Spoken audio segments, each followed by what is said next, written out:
Hi everyone, it's Goddess Lily. Well, I'm here with part 2 of the Bohemian Kinky lace front wig that I've been making. So I'm done. I have one more little thing to do and I'll show you that in the video. So I was sent one closure and 2 bundles of hair, and the hair was 20 and 22 inches. So it's actually pretty long. And width-wise, the hair was, both bundles were only about, I'm going to say a little over a yard long. So maybe one was probably right at 36 inches and the other one was probably in between 36 and 40 inches wide. So I had to use all the hair, and she wanted me to thin it out, but normally I don't do that. I don't offer that service. I really don't like to do anything to the hair as far as cutting, dyeing, layering, bleaching. I don't like to do anything to the hair because I'm a wig maker, not a stylist. But I did thin it out only because I had to use all the hair because it wasn't that much. So you see how wide the wefts are apart? Pretty wide, right? So I had to use all the hair, and so I had to thin it out because I had to take hair to ventilate with. So let's look at the inside. Okay, so we have a comb in the back. As usual, we have combs on each side. I tried to make it as seamless as possible, joining the net to the closure.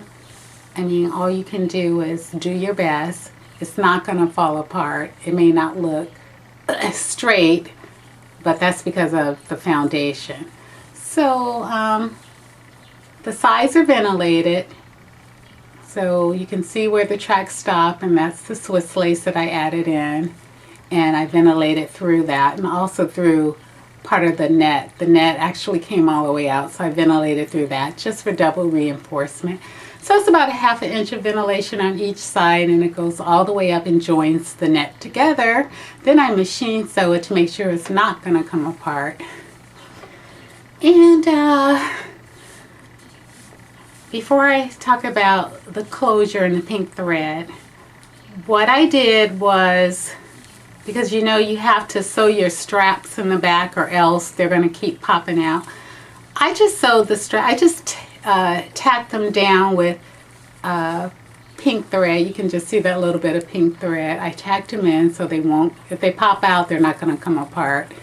So that's because they always come out. These are, you know, the caps that they make, and I actually take these out and I sew elastic stretch across mine. But I did it with pink thread because I'm not sure if you wear yours in the very tight hook, so you'll be able to see the thread and take it loose, you know, move it over to where you want it. But I just did that because it's just easier, you know, to put on. Just slip it on. You don't have to worry about fastening the hooks. Okay, so let's talk about the closure.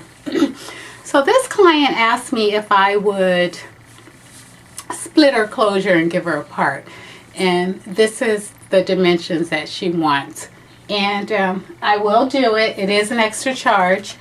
I have never did it before, but I am custom. I am a custom wig maker, so basically I will do anything you ask. There's going to be a little shedding around that part once I split it, but that should be okay. I will have to sew foundation in there in order to sew a couple combs.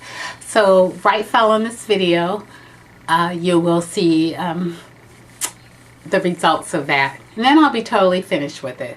So stay tuned.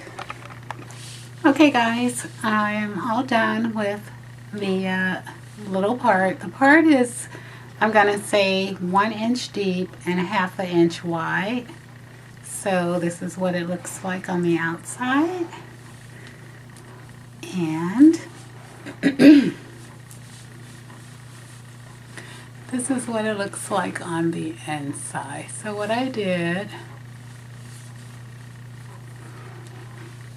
trying to get by the light. Added some combs. I added a comb there, a comb there.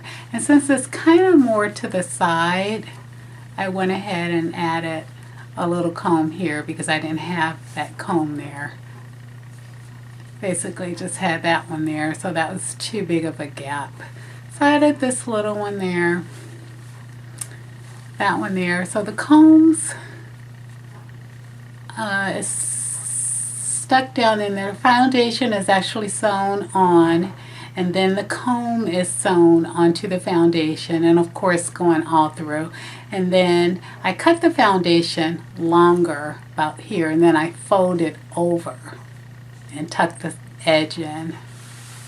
Give it a nice clean, I don't know if you can see it, yeah, nice clean edge. So what I will say is that I will do this for you, you know, as long as you request it and you pay for it. But I'm not liable and I'm not responsible for any tears in this lace after it leaves my hands. You are responsible. This is a delicate lace. It's not really meant to have comb sewn on it and foundation sewn on it. But you know, this is the 21st century and you know, we want what we want. But I'm telling you, this is my first time doing this, splitting the lace and sewing foundation and combs. I didn't feel comfortable doing it, but it came out really nice. But I'm just letting you know, I am not responsible for any tears and splits that come down this lace as a result of it. I don't think that it will split and tear, but this is Swiss lace. It's real delicate. You know, just be careful with it. I think, you know, if you're pulling it really hard and stuff, yeah, you could probably tear it, but normal wear and tear and washing, it shouldn't tear. Okay, thank you for watching. Actually, I forgot to mention one thing. I would like for all of you to follow me on Instagram. I'm at Goddess Lily, GoddessLily on Instagram. I charted this whole wig. For those of you that don't follow me on Instagram, I have tons of photos and a couple little 15-second videos of my progress on this whole wig from beginning to end. So if you've been watching me or following me on Instagram, then you've already seen the completed, you know, progress, the process of this. Okay, so thank you very much.